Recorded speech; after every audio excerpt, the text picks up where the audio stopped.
Here's what hasn't changed in Saudi Arabia. Women still can't drive, cinemas, concerts, Valentine's Day, all outlawed, and Saudis are still pretty attached to crude oil. More accurately, the life they lead because of it. This is what has changed. Oil revenues have collapsed with global prices, and the country can no longer afford generous handouts for its citizens. Saudi Arabia's coffers are draining fast, and now its rulers are scrambling to kick the country's hydrocarbon habit, all while keeping their people on side. So here's the situation. In 2015, King Salman assumed the throne in the deeply conservative Muslim nation. His son, Prince Mohammed, quickly built up enough power for Western diplomats in Riyadh to dub him Mr. Everything. With oil, the country's finances, and just about everything else under his control, the prince launched a plan to transform the Arab world's largest economy and wean it off the proceeds of crude. This is how. Sell up to 5% of Saudi Aramco, the country's national oil producer, in what could be the world's largest IPO. Sink the proceeds into a sovereign wealth fund that could eventually control more than $2 trillion. That's big enough to buy the 4 largest public companies in the US.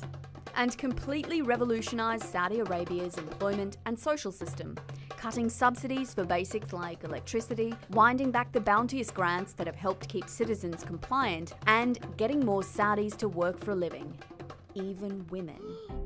So here's the argument. Saudi Arabia's been trying to diversify away from oil for years, but it hasn't been particularly effective. This $10 billion financial district in Riyadh, filled with gleaming buildings, sky bridges and a monorail, sits largely unleased.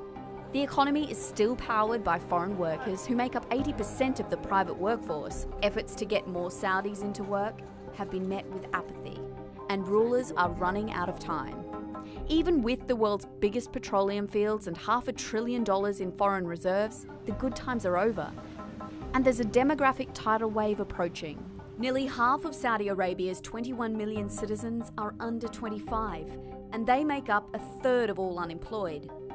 In the past, any potential challenge to the system was sated by a cash-for-loyalty social contract that Prince Mohammed has signalled he's willing to tear up.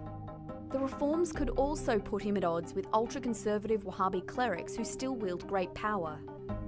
Saudis are confronting a future of cheaper oil in a country where oil is everything.